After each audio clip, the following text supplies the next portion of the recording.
Welcome, everyone. It's time to buckle up as we go on this journey of my personal OD library. Over the next 11 minutes or so, you'll take a look at all things OD through my eyes. Here's my disclaimer. It's a fun ride that tests my creativity to explain how this project relates to my future plans. I chose to carry the theme of a creative journey throughout this presentation because I think it best sums up my personal and professional life. How can we do something surprising and memorable with our lives? How can we turn this job in small but important ways into a better representation of ourselves? Most of us would easily say that we are our jobs. That's obvious from the late hours we all keep. So then it is bigger than work, isn't it? It is about us. Jerry Maguire's famous manifesto, while fictional, provides a summation of this OD library. In it, you will find resources, resumes, methodologies, etc., but you will find so much more. This OD library represents me on many levels, not just professionally. Because my dream job is to do my own thing as an entrepreneur, there isn't one job description that best sums up the work. This quote from serial entrepreneur Ken Jennings offers a great description of my dream job. We do what others won't, so that later on we have the freedom to do what others can't. I've spent the past 10 years as a leader in the healthcare field. Through the trials and tribulations of learning leadership on the job, I found my ultimate path to be as a maximizer of human performance. I've worked with the Flow Genome Project for the last year to study the state of flow. Through this experience, it has become my belief that everyone is capable of everything. When we're in the zone, or in the pocket as many musicians refer to it, time stops and we become single-minded, at times doubling our productivity. This flow state is something that I believe is teachable. How we teach it is something I'm exploring.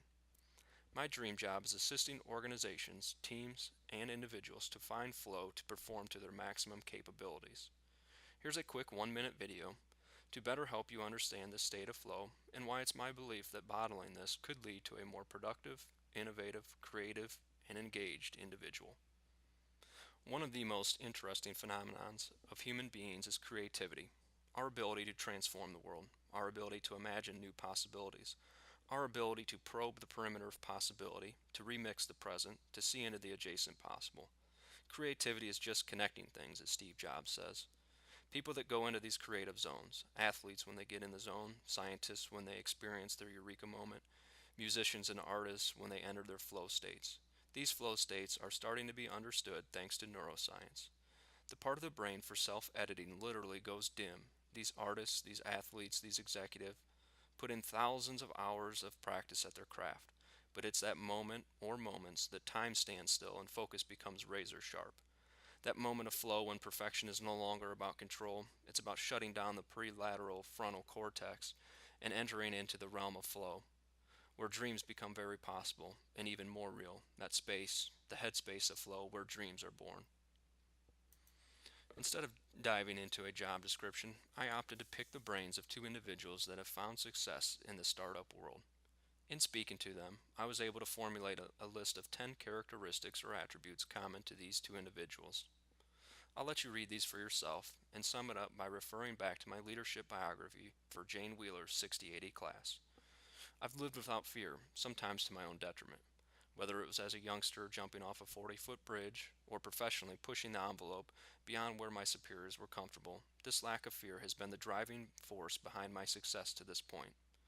It doesn't end here, as my personal worst-case scenario is leaving something left unexplored. In looking at my current professional experience versus that of my future desire, I noticed three major gaps. First, I don't have experience raising rounds of funding for a startup company. Secondly, I've been a bit of a one-trick pony in the professional arena, sticking within the healthcare field. And finally, I see myself as a maximizer of human performance. In order to get the most out of others, I must first put the most into myself in terms of education and knowledge. As I discuss my dream job in further detail, I'll dive into what I am doing to fill these gaps.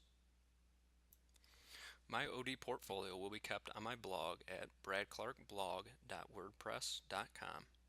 In this emerging library, I have a section to explain who I am, a minute-by-minute look at the growth of my personal change method, a history of projects thus far in the EMOD program, my reading library, a resume, and finally a personal blog where you can check out my musings of the day. In addition to the website, I have stored my work on Google Drive and provided links to those documents on the website.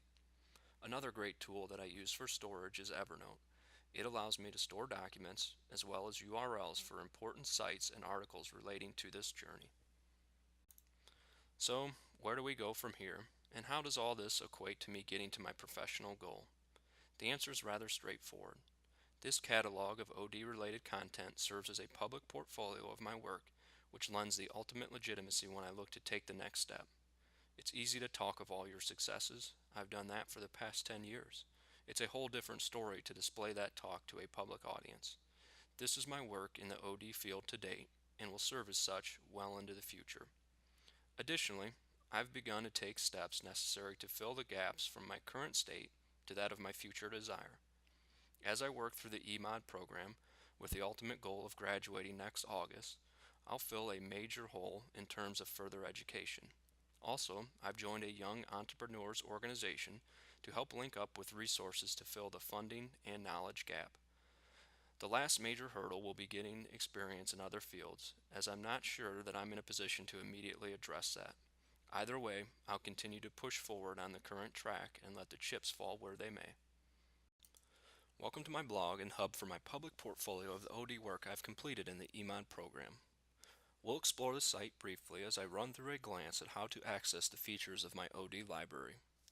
We start at the About page, where a brief bio and how I got the blog started are made available. The next tab houses my personal change method.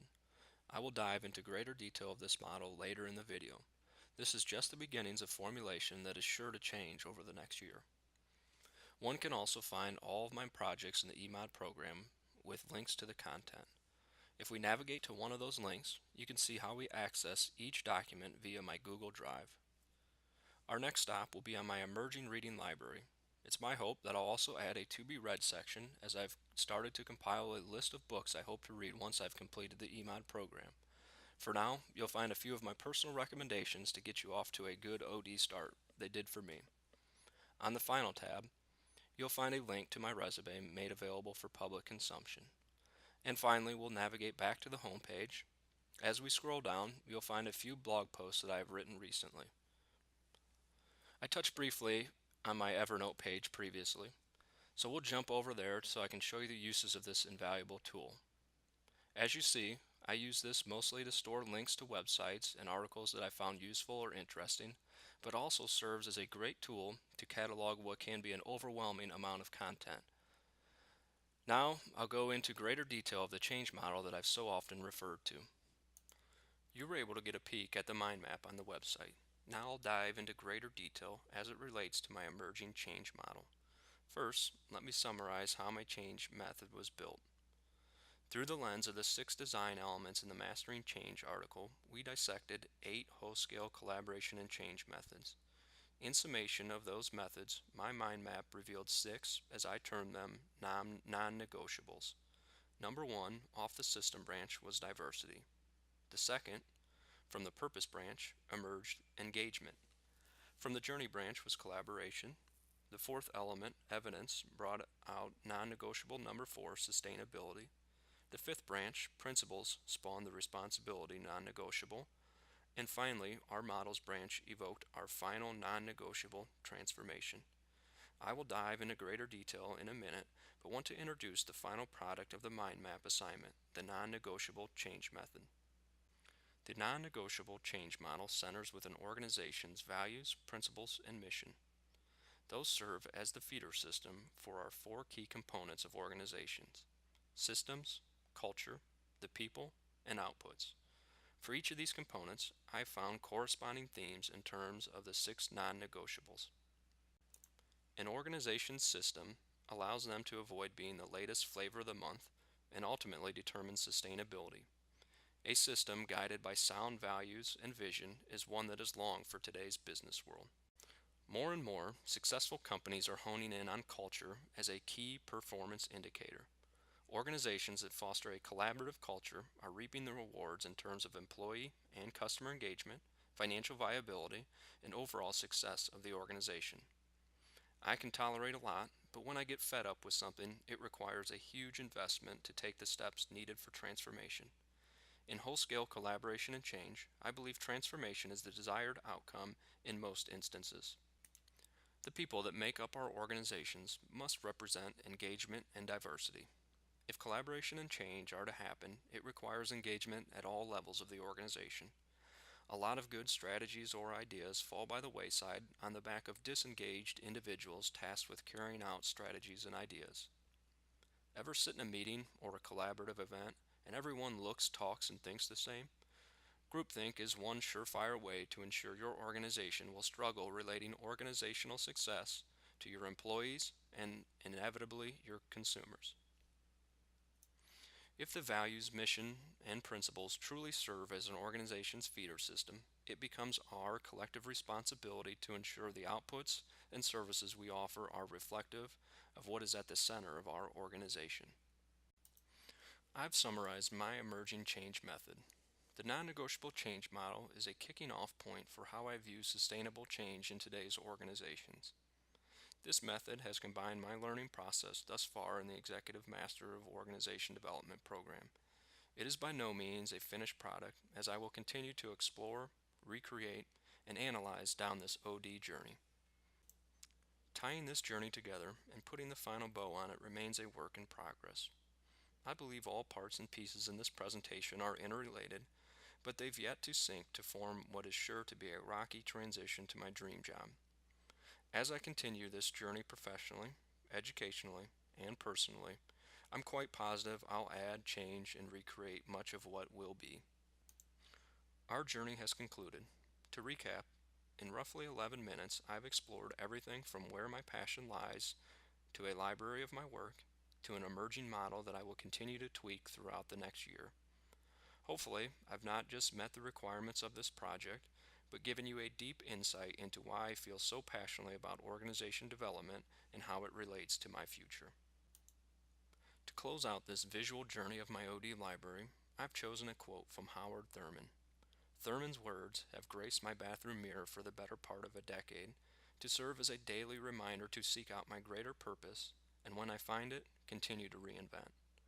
Don't ask yourself what the world needs. Ask yourself what makes you come alive, and then go and do that. Because what the world needs is people who have come alive. Thank you for taking this nearly 12-minute journey with me. We're gonna sail